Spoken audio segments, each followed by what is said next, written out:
Pada hari Jumat tanggal 26 April 2024, kami mendapat informasi terkait dengan longsor yang terjadi di Toraja Utara.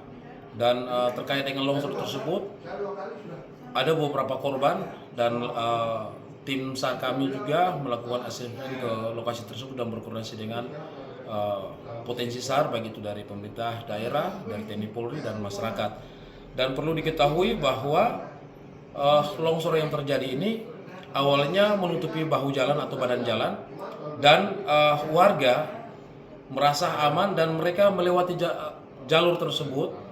Ternyata ada longsor susulan yang menutupi warga yang melintasi jalur tersebut, sehingga korban tersebut ada 8 orang, yang 4 orangnya dari daerah Rantai Buah, yang ada 2 orang juga dari daerah Buntao, dan masih diduga itu ada kurang lebih 2 orang yang harus dilakukan pencarian. Dan tim Basarnas juga telah melakukan asesmen, dan saat ini juga tim Basarnas bersama potensi SAR yang ada di lokasi untuk melakukan asesmen dan bisa melakukan untuk pencarian sesegera mungkin.